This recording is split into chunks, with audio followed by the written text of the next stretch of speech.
नमस्कार, news are देख रहे हैं आप और मैं हूं आपके साथ पूर्वी नेमा। खास कार्यक्रम में आप सभी का स्वागत है। सरगुजा यानी छत्तीसगढ़ उत्तर विभाग, जिसमें छिपा है सत्ता का समीकरण। यहां पर कांग्रेस पार्टी बहुत ज्यादा मजबूत है और इसका अंदाजा इसी बात से लगाया जा सकता है कि पिछले 3 चुनावों से इस जिले में भारतीय जनता पार्टी का खाता भी नहीं खुला है। बता दें कि टीएस सहदेव और अमरजीत सिंह भगत, जो भूपेश सरकार के ताकतवर मंत्री हैं, वह भी इस जिले में आते हैं। तो चलिए समझते हैं जिले का समीकरण। सीतापुर विधानसभा सीट। सीतापुर विधानसभा सीट का इतिहास। 2003 में पहली बार विधायक बने अमरजीत भगत। अमरजीत भगत लगातार चुने गए सीतापुर से विधायक। 3 बार विपक्ष के विधायक, चौथी बार सरकार के मंत्री। 2018 विधानसभा चुनाव की स्थिति। 2018 में कांग्रेस के अमरजीत भगत जीते। अमरजीत भगत को मिले 86,670 वोट। भाजपा के प्रोफेसर गोपाल राम को हराया। कांग्रेस का वोट शेयर 57%। प्रोफेसर गोपाल को मिले 50,533 वोट। भाजपा का वोट शेयर 33%।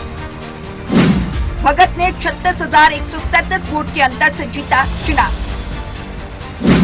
JCCC-J के सेतराम को मिले 2,455 वोट। चुनाव में कुल 81.30% हुआ मतदान। मतदाताओं की संख्या, कुल मतदाताओं की संख्या 1,94,541। पुरुष मतदाताओं की संख्या 96,270। महिला मतदाताओं की संख्या 58,271। जातिगत समीकरण। यहाँ दोनों पर हुआ धर्मांतरण। क्रिश्चियन धर्म को मानता है आदिवासी उराव समाज। हिंदुत्व का काज भी कुछ खास नहीं। कबर और गौंड समाज के लोग हैं एकजुट। यहाँ ST वर्ग की है करीब 72% आबादी। सबसे अधिक उराव समाज के मतदाता। क्या है मुद्दे और समस्याएं? कनेक्टिविटी की मांग।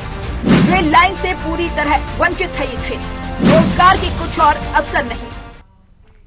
छत्तीसगढ़ में चुनाव का बिगुल बज चुका है, जिसको लेकर के सभी पार्टी अब युद्ध स्तर पर तैयारी शुरू कर चुकी हैं। जहां सीतापुर में कांग्रेस, बीजेपी और आम आदमी पार्टी के कार्यकर्ताओं के साथ जनता से तमाम मुद्दों को लेकर चर्चा की है। क्या कहती है वहां की जनता और जनप्रतिनिधि, जानते हैं चुनावी चकलस में। छत्तीसगढ़ में चुनावी महासंग्राम अब शुरू हो चुका है और जिसको लेकर के सभी पार्टियां अपने अपने स्तर पर कार्य करना शुरू कर दी है। हम आज है सीतापुर के ग्रामीण स्तर पर और हम खड़े हैं अभी बस स्टैंड पर, और हमारे बीच भारतीय जनता पार्टी से कार्यकर्ता, कांग्रेस से और आम आदमी पार्टी से भी सभी कार्यकर्ता जुड़ चुके हैं। साथ ही जनता भी हमारे साथ जुड़ चुकी है।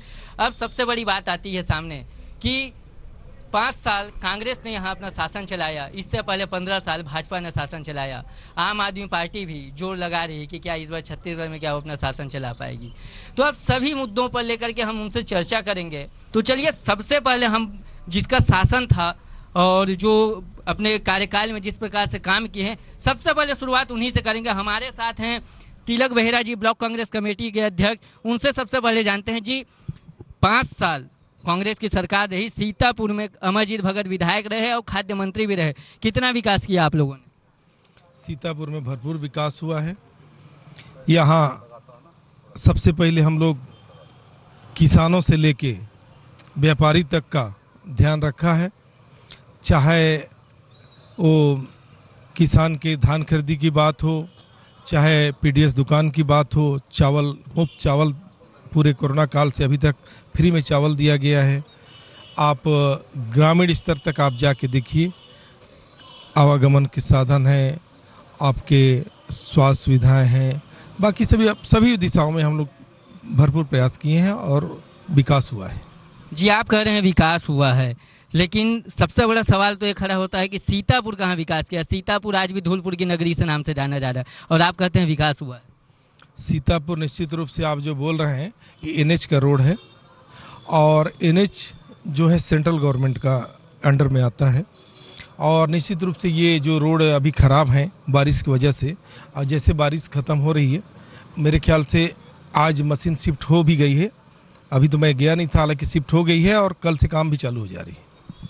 तो इनका कहना सीधे तौर पे है कि सीतापुर विकास किया है। चलिए भारतीय जनता पार्टी के कार्यकर्ताओं से पूछते हैं क्या सच में सीतापुर ने विकास किया है, कार्यकाल उनके सही। हमारे साथ हैं यहाँ पर मंडल अध्यक्ष श्रवण दास जी, उनसे भी बात करते हैं।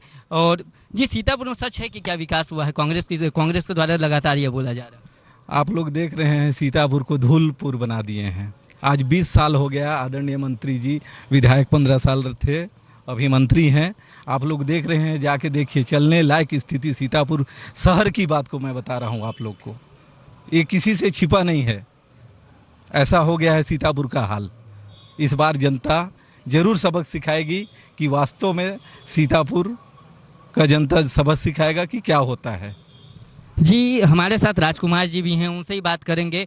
जी लगातार भारतीय जनता पार्टी कोशिश तो करती है सीतापुर में अपने सीट को जीतने की, लेकिन कहाँ कमी रह जाती है कि आखिर में लास्ट स्थिति में कांग्रेस यहाँ जीत जाती है और अमरजीत भगत यहाँ विजयी होकर के फिर विधायक बन जाते हैं। इस बार कैसी रणनीति है और कितनी तैयारी?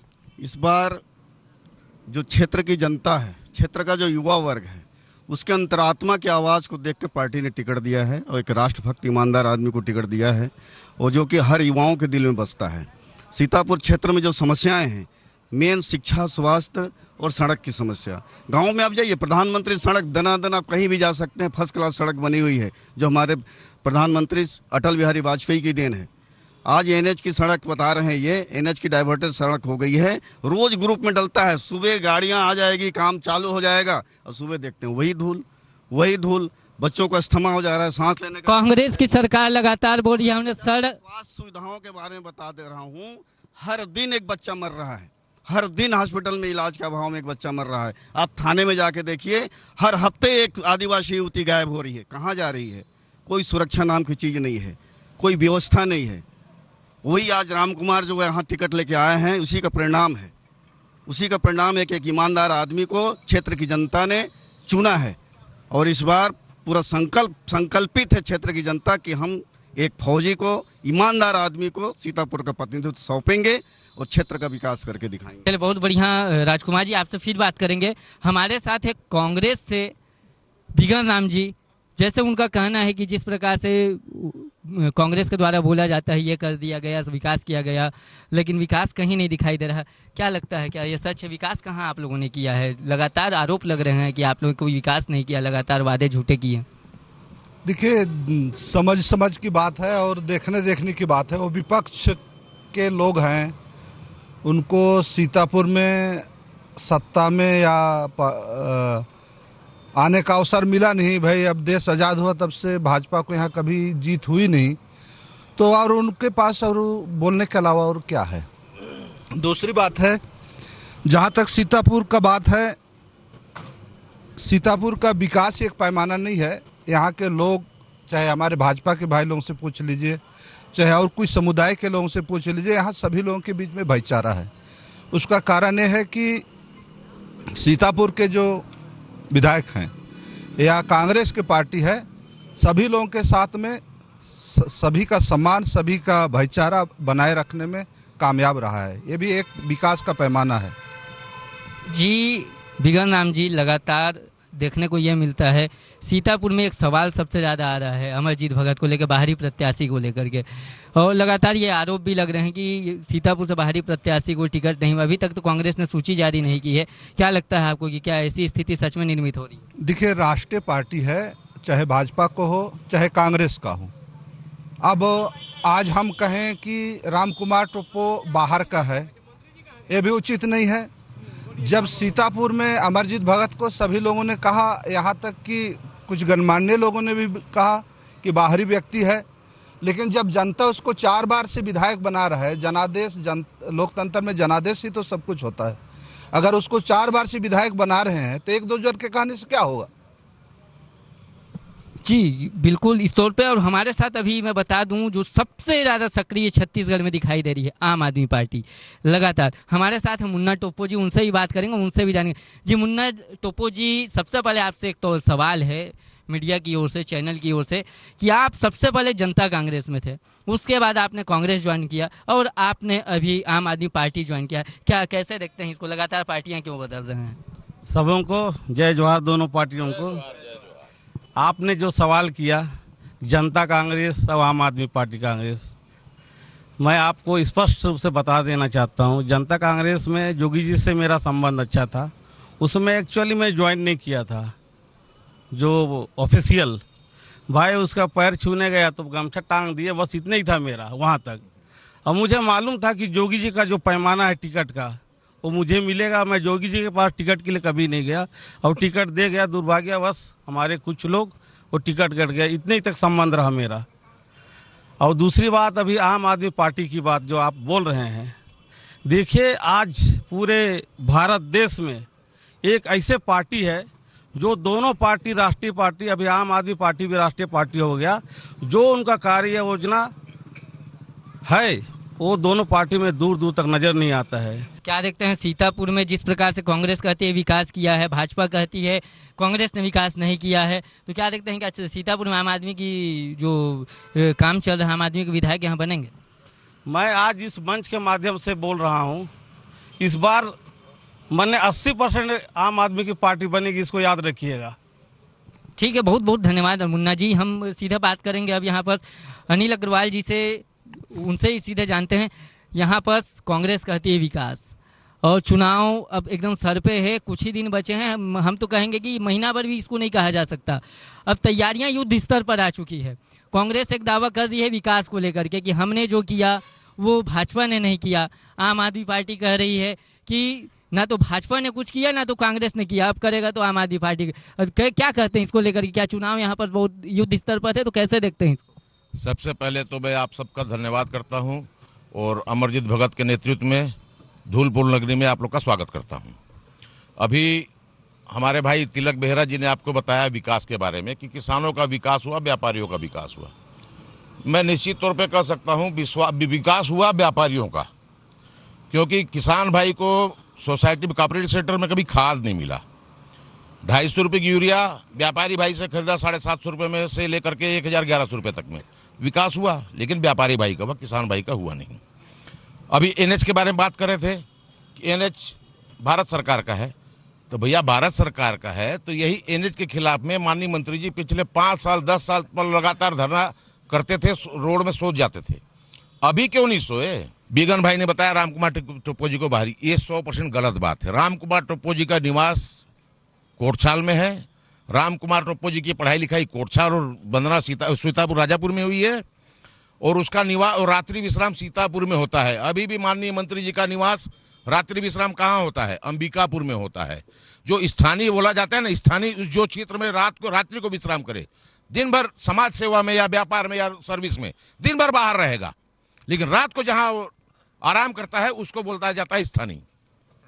अभी भाई मुन्ना टोप्पो जी आपको बता रहे थे आप पार्टी के बारे में, तो अभी भी मुन्ना भाई मुगालते में ही है। हमारी जानकारी में माननीय केजरीवाल जी ने 10 घोषणा पत्र क्या बनाया है, 10 गारंटी बनाया, ये अभी तक 9 में रह गए हैं, अभी तक 9 में रह गए हैं। तो देख लीजिए क्षेत्र की जनता क्या चाहती है।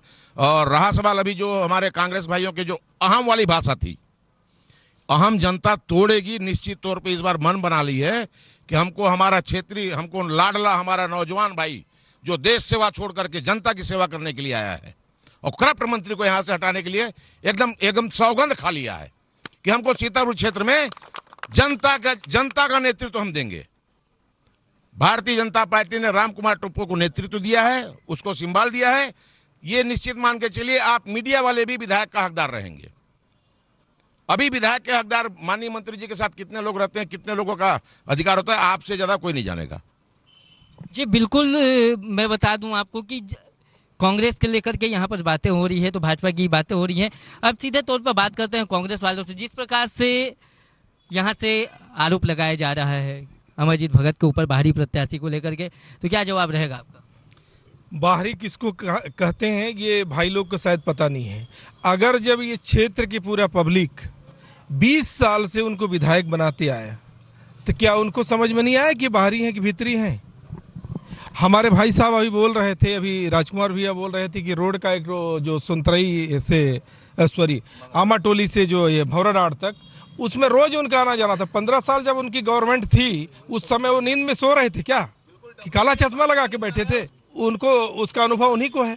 अगर खाद बेचे भी होंगे 750 में तो बेचे होंगे, लेकिन किसान भाइयों से पूछिए कि कौन इन साल जाके सेठ जी लोगों से लिया है? किसी भी साल आज जितने हमारे भाई लोग हैं, आज बताइए, जो भाजपा सरकार ने वादा करके 1800 रुपया जब धान खरीदी हो रहा था 300 रुपया बोनस देने की बात की, तो कहाँ है बोनस?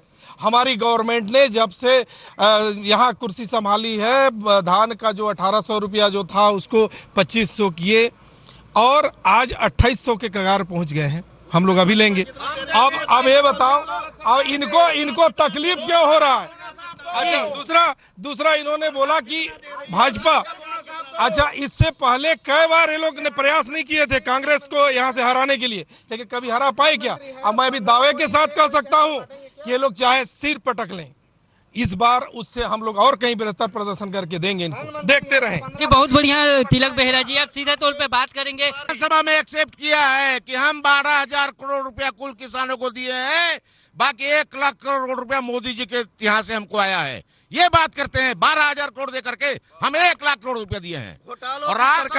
घोटालों की सरकार, जमीन घोटाला, आज कांग्रेस का पदाधिकारी जेल में है जमीन घोटाला में, राशन घोटाला, बालू घोटाला, घोटाला ही घोटाला है, पूरा घोटाला ही घोटाला है। जी बिल्कुल, इस पे जवाब लेंगे हम कांग्रेस पार्टी से। जी लगातार आपके पास भी आएंगे मुन्ना भैया, पहले जवाब ले लेते हैं फिर आपसे। जी घोटाले की बात आ रही है क्या? कुमार भाई, बालू घोटाला, तो बालू घोटाला करने वाले भी उन्हीं के भाई हैं।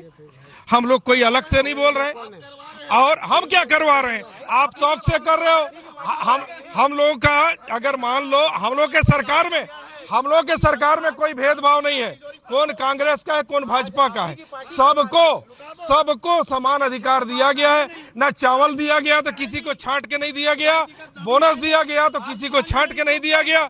आज आप बालू का काम कर रहे हो तो आप लोग भी कर रहे हो, आप ही लोग कर रहे हैं, किसको बोल रहे हैं बताइए? जी बहुत बहुत धन्यवाद बिगन जी। जिस प्रकार से यहाँ आरोप ये लग रहा है, इसको लेकर के आप क्या कहेंगे?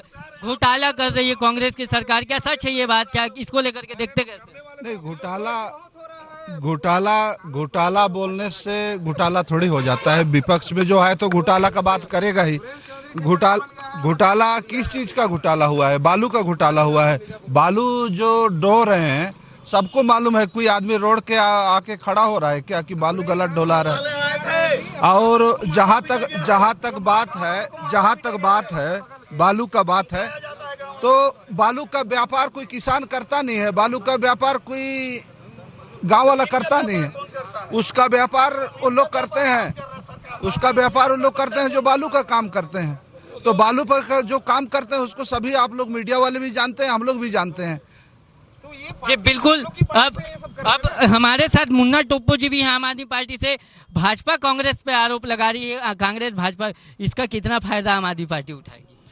फायदा तो उठाएगी। मैं स्पष्ट रूप से कहना चाहता हूँ, हमारे राजकुमार भाई अभी बोल रहे थे, आम आदमी पार्टी इतना गारंटी है इसको पता नहीं है। 9 गारंटी है, 10 गारंटी बोलते हैं, हमको पता है कितना गारंटी है। और स्पष्ट रूप से मैं कह देना चाहता हूँ दोनों पार्टियों को, जरूर विकास के मुद्दे पे और बहुत सारे के मुद्दे से लड़ रहे हैं, लेकिन आम आदमी पार्टी का जो गारंटी है 9 है ना, वो हमारे आम आदमियों के लिए बहुत अच्छा है। स्वास्थ्य पे, शिक्षा भी है। आज देखो, कोई भी चाहे देश की जो विकास की बहुत बड़ी बड़ी बात करते हैं, अगर शिक्षा अगर अच्छा व्यवस्था नहीं है तो विकास का पैमाना कहीं नहीं रहेगा। बिल्डिंग जरूर दिख सकता है, अगर वो बुद्धि ही नहीं रहेगा, हमारे छोटे स्तर से बड़े स्तर तक बुद्धि नहीं रहेगा, तो विकास का पैमाना व्यर्थ है। इसलिए आम आदमी पार्टी माने शिक्षा पे, माने टोटल फ्री, आप कितना भी पढ़िए, स्वास्थ्य पे, इसका सबके लिए, किसी विशेष जात के लिए नहीं, सभी जी कहीं ना कहीं देखिए, सबसे बड़ी बात आम आदमी पार्टी की आप बात कर रहे हैं, तो इसमें एक आप दिल्ली की बात जब देखेंगे तो कहीं ना कहीं केजरीवाल के ऊपर भी कई आरोप लगते हैं। कई बार उनके ऊपर ईडी के कार्रवाई का भी सामना करना पड़ता है। आखिर समस्या कहाँ आती है कि इस प्रकार की समस्या उनके पास आती है? देखिए, जो सत्ता में रहते हैं, ईडी और सीबीआई इसका दुरुपयोग करते हैं। इतना प्रमाणित नहीं कर सका अभी, जितने भी अगर जेल में हुए हैं, सुप्रीम कोर्ट का कल ही आदेश आया है, अगर इसका एविडेंस नहीं है तो इसको क्यों रखा गया? सीबीआई और ईडी जवाब दे नहीं पा रही है। आप भाई, सेंट्रल में जो सरकार है उनकी ढांचा क्या है, आप मीडिया वाले अच्छी तरह से समझ सकते हैं। अगर प्रूफ एविडेंस होता आज तक कोई भी उसमें, तो भाई वो तो जेल में तो डाल सकते हैं किसी को वो ब्लेम करके, लेकिन एविडेंस नहीं है उसका। जी आपसे फिर से बात करेंगे। अब सीधे तौर पे मेरा यहाँ पर सब एक सवाल जनता का भी आता है सबसे पहले। अब इस जनता के सवाल में मेरा सबसे बड़ा अहम मुद्दा है नशा, और इस नशे पे मैं सबसे पहले बात करूँगा कांग्रेस पार्टी से। और ये आंकड़ा भी मैं बता दूं कि ये जो आंकड़ा है छत्तीसगढ़ में जो नशा का स्तर है, नाबालिग जो 15 साल से कम उम्र की बच्चों का जो आंकड़ा है, लेकिन नशा आखिर में ये काम हो रहा है, जो नाबालिग बच्चे हैं 15 साल की कम उम्र के बच्चे, वो इस चीज़ से कब दूर होंगे? जी, इस पे क्या कर रही है कांग्रेस की सरकार ने, इस पर अभी तक क्यों काम नहीं किया? नशा का जो है, आज तो आप इस 5 साल में पूछ रहे हैं नशा का, उसका परसेंटेज पिछला निकाल के देखिए आप कि नशा में नशाखोरी जो हो रहा था उसमें अभी बढ़ोतरी हुआ है कि कमी हुआ है, ये आप देख सकते हैं। दूसरा बात यह है कि हर काम अल्प समय में संभव नहीं था। अभी 5 साल का जो मौका मिला, 2 साल कोरोना में चला गया। अगर अभी जैसे अगला जो अपना कार्यकाल रहेगा तो उसमें बाकी पूरी समस्याएं जो बचे हैं वो भी पूरे होंगे। और हमारे जो 36 जो यहाँ वादे किए गए थे, लगभग वादे पूरे किए गए हैं। इसलिए मैं इसमें विकास में कोई कमी कांग्रेस की ओर से नहीं हुआ है। आप क्षेत्र में जाइए, पब्लिक से पूछिए, उनको पता चलेगा। और विपक्ष वाले तो बोलेंगे ही, उनका काम है। और वैसे भी सीतापुर में विपक्ष के पास रहा क्या, आज तक शासन का ये लोग मजा ले नहीं पाए। जी बिल्कुल ये बात मैं आपसे फिर से आऊँगा। मैं अब भारतीय जनता पार्टी से पूछना चाहूँगा जी, 2011 से 2018 के बीच जो छत्तीसगढ़ में जो ग्रामीण स्तर की बात करूंगा, छत्तीसगढ़ सरगुजा ग्रामीण स्तर पर जो नाबालिग जो बच्चे 15 साल से कम उम्र के बच्चे वो नशा का सेवन करते थे, उस समय यहाँ रमन सिंह की सरकार थी। उस समय यहाँ की जो प्रतिशत दर थी वो कहीं ना कहीं 30 से 40% के बीच में थी। आखिर में 15 साल सरकार रहने के बाद भी वो काम क्यों नहीं हो पाया, जो आज तक कांग्रेस भाजपा पर आरोप लगाती है, भाजपा कांग्रेस पर आरोप। सबसे बड़ी बात होती है जो पीढ़ी होती है बचपना की, वो ऊपर जाके एक पेड़ बनता है, युवा बनता है, वही देश का भविष्य बनता है। लेकिन अगर देश का युवा ही नशे में लत हो जाएगा तो देश का भविष्य कैसे बनेगा? इसको लेकर के आप क्या कहेंगे? देखिए, नशा मुक्ति इनका प्रमुख मुद्दा था। चुनावी घोषणा में इन्होंने गंगा जल लेके कसम खाया था कि छत्तीसगढ़ में जैसे कांग्रेस की सरकार बनेगी यहाँ नशा मुक्ति किया जाएगा, शराब बंद हो जाएगा। कितना शराब दुकानें बंद की ये, गांव-गांव में शराब, घर पहुंच शराब। कोविड के समय में आप फोन करो, घर में शराब पहुंचती थी। शराब की कमाई पे लोग अवैध शराब घोटाला कर रखे हैं। अब आज नशा मुक्ति क्यों नहीं हो रहा है? कारण ये है, आपको मैं बता दूं, खाद्य मंत्री हैं, सूबे के जो मंत्री हैं, खाद्य मंत्री हैं, सारे राशन दुकानों में घोटाला हो रहा है। हर राशन दुकानदार के ऊपर 150-200 क्विंटल का गबन है, जिसकी जांच हो चुकी है। ये एफआईआर नहीं कराए आज तक। उनको बोलते हैं कि गरीबों का अंगूठा लगाओ, अब तुम कम राशन दो, अपना राशन एडजस्ट करो। ये तो धंधा चल रहा है यहाँ पे। कोविड के सारे राशन गोल हो गए जी। का जब चना और नमक बांटने का टाइम आया तो बोले इसमें भगत जी का फोटो नहीं है। 8 महीना तक गरीबों को चना और नमक नहीं मिला क्योंकि सिर्फ अमरजीत का फोटो नहीं छपा हुआ था। वो कहाँ गया सब? आज तो मैं मांग करता हूं प्रशासन से, निर्वाचन आयोग से, उस नमक और चना के पैकेट से तत्काल फोटो हटाया जाए। चुनाव में आचार संहिता लग चुका है। जी बिल्कुल, 15 साल आपकी भी सरकार रही थी, आपने ये बात कहा कि इनके शराबबंदी का जो घोषणा, लेकिन 2011 से 2018 तक तो भारतीय जनता पार्टी वहां पर तो वो दर को कम किया जा सकता था, उस समय कहां पर विफल रह गए? हम विफल हुए, हम उसके परिणाम भुगत रहे हैं, लेकिन इन्होंने तो कसम खाया था, इनको कम करना था ना। उस पर जवाब लेते हैं। आरोप लग रहे हैं कि आपने घोषणा पत्र में कहा था कि शराब बंद होगा, लेकिन आखिर क्यों शराब बंद अभी? हम लोगों ने घोषणा पत्र में, बिल्कुल भाई साहब बोल रहे हैं, मान रहा हूं मैं, घोषणा पत्र में हमने डाला तो अभी इनका आंख तब खुला है क्या? चश्मा बदल गया क्या? इतने दिन 15 साल जब भाजपा की गवर्नमेंट थी उस समय लोग क्या देख रहे थे? ये हमारा मुद्दा बना रहे हैं कि एक तो अरे 36 घोषणा में कितना पूरा कर दिया उसको देखो। एक शराब का ठीक है, मैं कह रहा हूं कि नहीं हो पाया। यहाँ के जो सिचुएशन है छत्तीसगढ़ का कि इतना आसानी से शराबबंदी नहीं किया जा सकता है, ये तो सही है। लेकिन भाई लोग जब आरोप लगा रहे हैं तो मैं बोल रहा हूं कि आप लोग 15 साल में कैठो दुकान बंद किए, अब कैठो खोले और रिकॉर्ड है। अरे घोषणा नहीं था तो क्या पब्लिक के हित में आप काम करना नहीं चाहते हो क्या? हाँ, वो मोदी जी का अच्छा जो घोषणा किए थे वो पूरा किए क्या? 2 करोड़ लोगों को पर साल काम करने का था, नौकरी देने का था, कहाँ है? 15 लाख रुपया प्रत्येक हितग्राही के खाते में आना था, कहाँ है? यहाँ आम आदमी पार्टी भी है, वो लगातार दिल्ली की बात करते हैं। जी, दिल्ली में कितनी नशा मुक्त, छत्तीसगढ़ में तो अभी आपकी सरकार भी नहीं है, वो आपके विधायक भी नहीं, दिल्ली में आप लोगों ने कितना नशा पर काम किया? मैं आपको बता दूं, गुड़गांव की सबसे बड़ी बात मैं बता दूं, वहां सबसे ज्यादा स्तर बढ़ा हुआ है, 68%। सबसे ज्यादा नशा अगर होता है तो दिल्ली क्षेत्र में होता है। आप बताइए ऐसा क्यों? देखिए, यहाँ दोनों पार्टियों से निवेदन करता हूँ, पहले इतने लोग हैं, इन लोग कौन नशा नहीं करते हैं? कौन नशा नहीं करते हैं? राम प्रताप जी भी हैं जी। अमरजीत भगत से आप लोगों की अपेक्षाएं कितनी थी और कितनी उनकी अपेक्षाएं पूरी की गई? देखिए, हर क्षेत्र का विकास का पैमाना होता है बिजली, पानी, सड़क। आप तीनों क्षेत्र में जाके देख लीजिए, 5 साल पहले की तुलना कीजिए, आज की तुलना कीजिए, आपको जमीन आसमान का अंतर मिलेगा। और ये बीजेपी वाले क्या बोलते हैं, दो मुंही बातें बोलते हैं। एक तरफ देहात में सड़क बना है तो बोलते हैं प्रधानमंत्री सड़क बना, वो बनाया है, और सीतापुर में नहीं बना है, ये NH का सड़क है तो ये कांग्रेस का हो। तो इनसे क्या बात करें? कांग्रेस ने, ये किसानों की सरकार है, यहाँ 80% कृषक रहते हैं। पूरे हिंदुस्तान में 25 रुपया किलो धान सिर्फ छत्तीसगढ़ में मिलता है। 26 रुपया किलो का रेट छत्तीसगढ़ सरकार ने दिया है, समझ गए। और कर्जा माफ किया है, बिजली बिल हाफ किया है। हमने जो वादे किए थे वो सब किए। 36 वादे में 35 वादे किए। बार बार बोलते हैं नशा मुक्ति का, क्योंकि हमारा प्रदेश जो है आदिवासी प्रधान देश है। आदिवासियों की संस्कृति में रचा बसा है ये थोड़ा दारू पीना, ये महुआ वाला, ये तो छूट थोड़ा उनको दिया गया है, क्योंकि उनकी संस्कृति में कुठाराघात मत हो। हमारे संस्कृति मंत्री हैं वो।